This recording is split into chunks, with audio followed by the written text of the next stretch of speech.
आइए, लेन देन का मौका मिल रहा है आपको आज एक सेक्टर में जो बड़ा सुर्खियों में, पेट्रोलियम मिनिस्ट्री।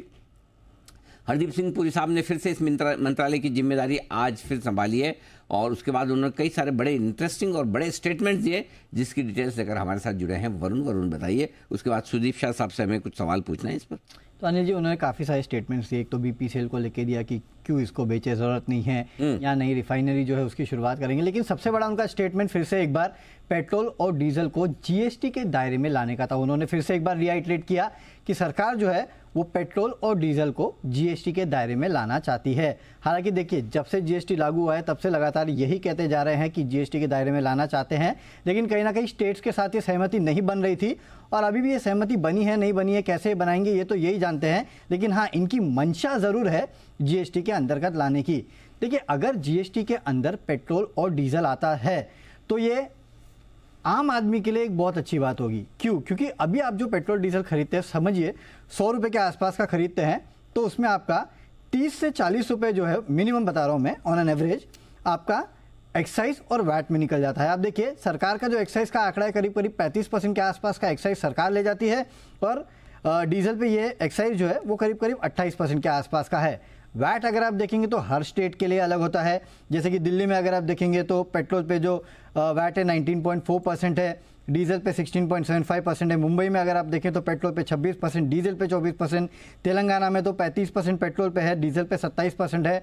और ये जो बता रहा हूँ मैं वैट, इसके अलावा कुछ कुछ एक्स्ट्रा ड्यूटीज़ जो है वो भी हर स्टेट जो है वो लगाता है। तो इस हिसाब से अगर आप देखेंगे तो परसेंटेज वाइज निकालेंगे जो एक्चुअल प्राइस पे होता है तो वो करीब 50 से 55% के आसपास के जो टोटल ड्यूटी है वो स्टेट और सेंट्रल मिला के ले जाती है।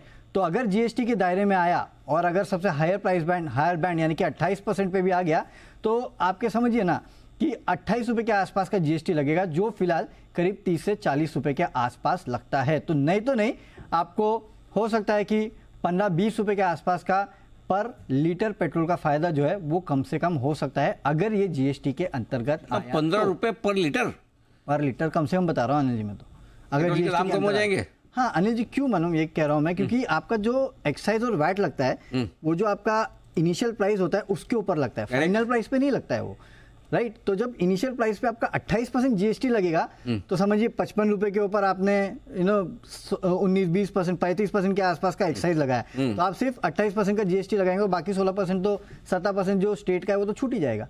अच्छा, उस पर लगेगा। तो आप समझिए कि 55 रुपए पे 28% जीएसटी आपने लगा दिया तो सिर्फ आएगा कितना, 55 का 30 के 15 रुपए 70 रुपए, तो हो गया 30-40 रुपए का फायदा।